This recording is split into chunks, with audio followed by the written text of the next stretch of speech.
Kahapon, habang bago natin pinlay yung video, wala naman ako sinabi na mga kababayan, panoorin po natin si Ferdinand Marcos Bangag. Wala naman ako sinabing ganon.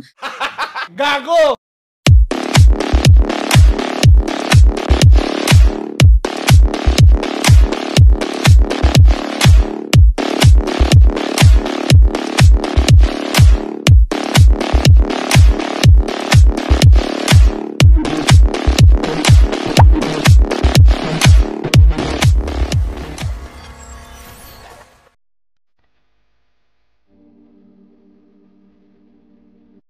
Mga kababayan, hindi mo kayo nababahala sa lumalalang paglaganap ng mga fake news.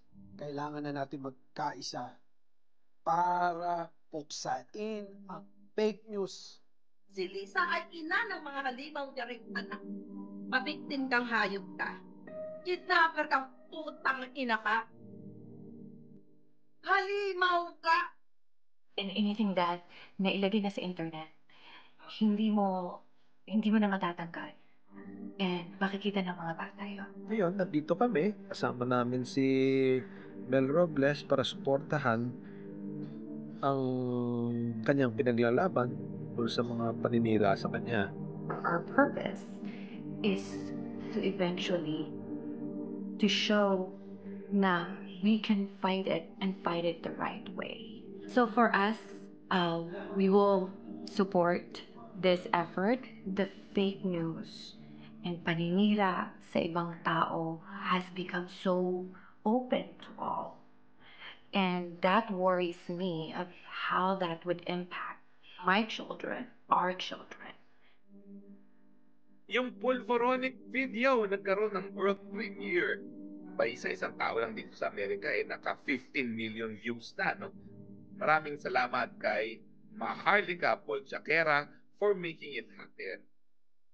Kumusta na ang bagong polboronic Pilipinas? Importante, sa lahat ng mga sasabihin natin, kailangan malaman natin ang responsibilidad ng mga binibitawan nating salita na pwedeng makasira sa tao at pwedeng makasira sa pamilya ng taong pinagsasabihan natin. Our reason or our purpose is to eventually to show na we can fight it and fight it the right way. Kami, ang gusto namin is matigil na lahat itong mga ganitong pagpapakalat ng mga maling impormasyon. She's a private citizen, and it's not right that she's been dragged into this. I know na merong talagang polboron video. Kitang-kita po dito sa video na hindi po yan ang ating Pangulo.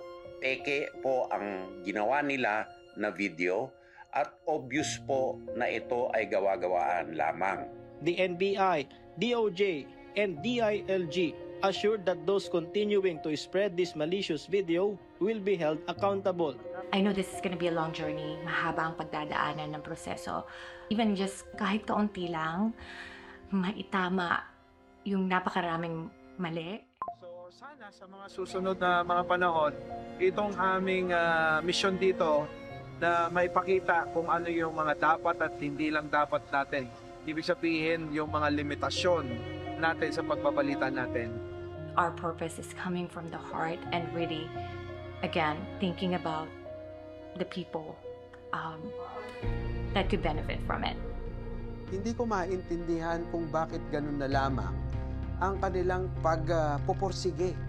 Pagiging desperado para agawin ang kapangyarihan na ang mismong taong bayan naman ang nagluklok.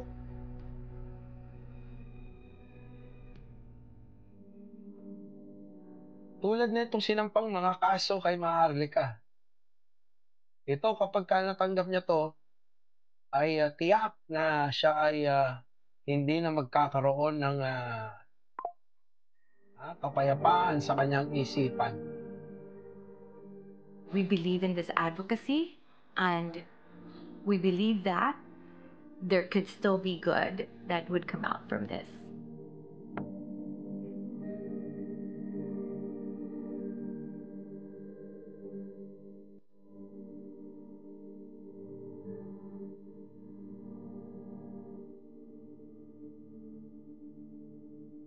I think the solution for this maybe it's not really 100%. Turuan natin ang core values yung mga bata kung ano yung tama at mali. Ang aga nilang natututunan ng mga mali, ng mga balita na hindi naman tama. Encourage them to be more critical for the information that they get.